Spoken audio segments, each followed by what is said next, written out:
Olá, eu sou Renata Pinotti e hoje eu quero conversar com você sobre a oferta de suco na infância.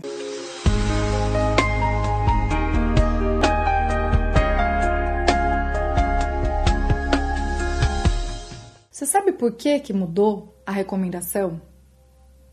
Isso já vem de muitos anos, mas foi em 2017 que a Academia Americana de Pediatria realmente publicou e a Sociedade Brasileira de Pediatria endossou essa recomendação de evitar oferecer suco para crianças nessa fase da introdução alimentar, até 1 ano de idade, e evitar oferecer de uma maneira geral. Uma das coisas que surgiram, uma das informações importantes e valiosas que surgiram numa pesquisa feita pelo IBGE em 2010, é que 50% das crianças no Brasil estavam com excesso de peso. E o alimento mais associado foram as bebidas açucaradas. Refrigerante, suco, principalmente suco artificial. Num copo de suco artificial tem 4 colheres de sopa de açúcar, são 40 gramas. É muita coisa. Nos refrigerantes também. Essa é uma média, de uma maneira geral, alguns têm um pouco menos, outros um pouco mais, mas em torno disso. 4 copos de suco por dia ou de refrigerante equivale a 1.000 calorias. É praticamente tudo que a criança deveria comer no dia todo. E o suco, o refrigerante, eles não matam a sede. Eles vão entrando, como algo a mais. Por isso, eles têm acarretado tanto excesso de peso. Mas, Renata, o que tem a ver com o bebê? Você não falou que você ia falar do bebê? Vou chegar lá. Por quê?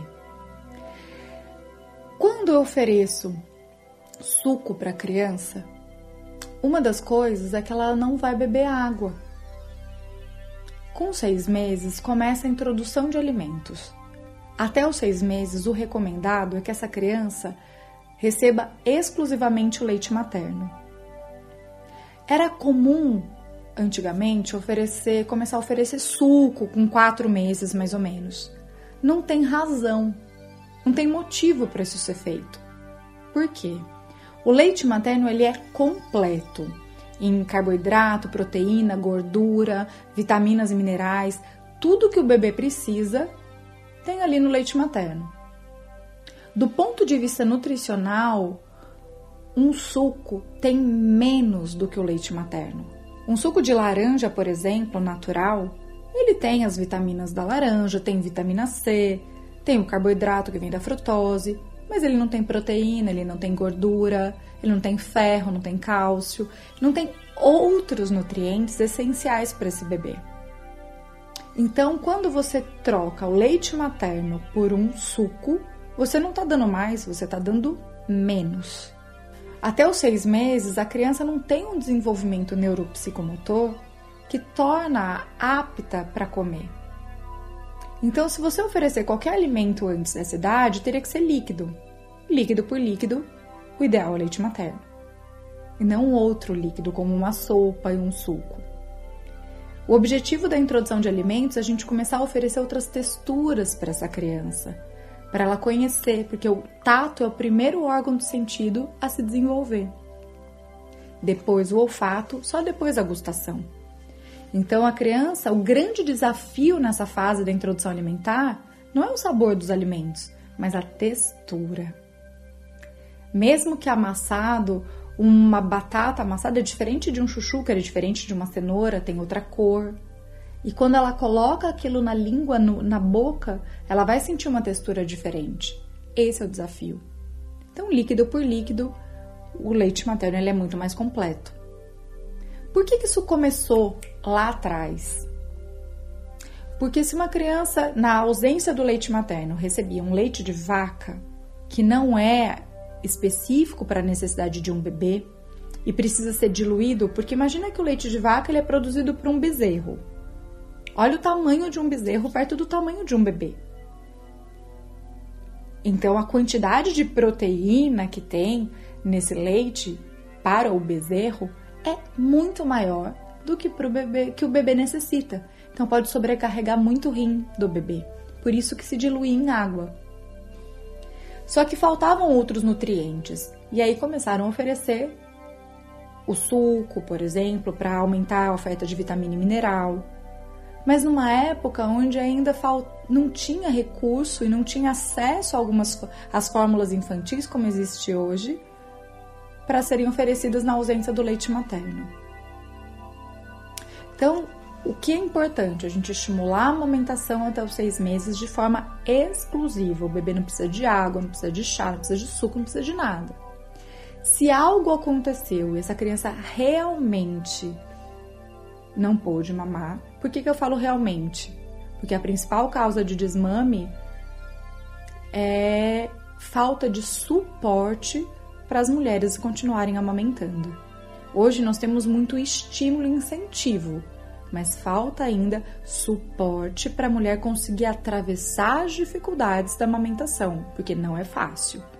Amamentar não é fácil. Se não foi fácil para você, é porque não é para você amamentar. Não, é difícil, principalmente os 3 primeiros meses.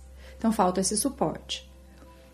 Se realmente não foi possível, a fórmula infantil é a mais adequada para substituir o leite materno, porque ela tem um desenho similar. Se no início da introdução alimentar já começa a ser oferecido para a criança uma bebida, um suco, mesmo que natural, ela passa a receber uma bebida docinha para matar a sede.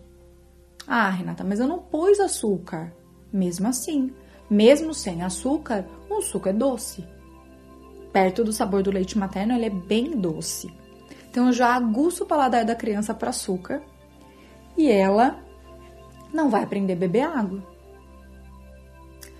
Além disso, a concentração de frutose no suco é muito alta. Num copo de suco de laranja vão 3 laranjas, por exemplo, ao invés dela chupar uma fruta ou meia fruta. Então, essa alta concentração de frutose aumenta a glicemia, aumenta a produção de triglicérides no fígado, aumenta a produção de insulina. E isso pode já começar a gerar uma resposta metabólica para essa criança, que vai favorecer com que ela tenha uma aptidão maior para consumir doces futuramente. Para aumentar essa insulina e pode ter resistência à insulina no futuro, que é uma das causas de diabetes. Infelizmente, a gente tem um número aumentando, né? Esse número está aumentando progressivamente de crianças que desenvolvem diabetes na infância. E não é o diabetes tipo 1, a gente tem o diabetes tipo 2 aumentando, que vem por conta de hábitos alimentares, excesso de peso, não só o diabetes que tem essa causa genética, que é o tipo 1 comum da infância. Então, a gente precisa melhorar a alimentação das crianças na base.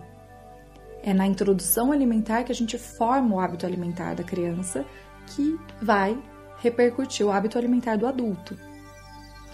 Outra coisa que acontece quando se concentra muito as frutas nesse suco, né, é que a osmolaridade, ou seja, a concentração é muito grande, então pode dar diarreia, pode soltar o intestino, aumenta o risco de contaminação, porque eu manipulo muito as frutas, né, então essa quantidade de bactéria que é normal, que está na nossa mão, que está no liquidificador, que a gente não consegue higienizar direito, pode ser uma quantidade que a criança não tolere e pode soltar o intestino dela, pode causar até uma diarreia.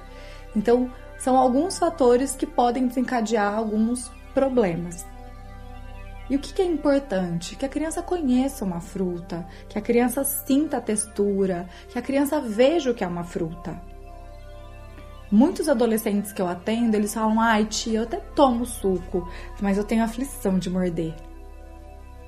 Porque eles não conheceram aquela textura na fase que isso foi um desafio. Lá no início. Eles não conheceram, não pegaram essa fruta, não viram a família comendo a fruta.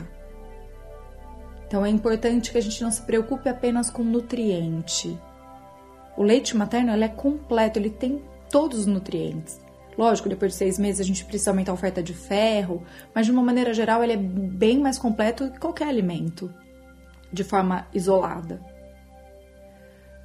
O ponto é que a gente ensine a criança a aprender a gostar de comer alimento saudável e a desenvolver uma boa relação com os alimentos, com a alimentação.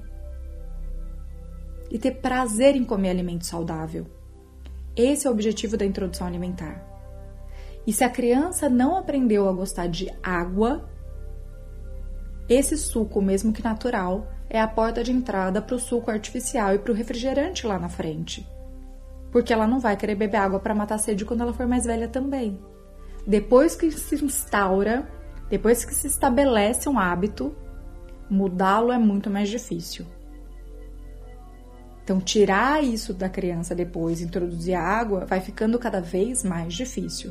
E se a criança toma suco para matar a sede, ela vai consumir cerca de 3, 4, 5, 6 copos de suco por dia, que é o que tem acontecido hoje com a grande maioria das crianças. Então, não é todo lanchinho que tem que ter suco, não é toda refeição que tem que ter suco. A gente precisa desconstruir esse comportamento que se tornou comum. Qual o problema de tomar água na hora do lanche? Não precisa ter um suco, uma fruta, mais um pãozinho, mais um bolo. Acaba sendo muita coisa. Se já tem a fruta, não precisa do suco. Então, a gente precisa ir deixando essa necessidade que ela é um hábito. Um hábito que se tornou comum. Mas isso não é necessário e nem benéfico para as crianças. Obrigada e até mais. Você gostou desse vídeo? Então deixe seus comentários, porque sua opinião é muito importante para mim. Assim nós poderemos construir esse canal juntos.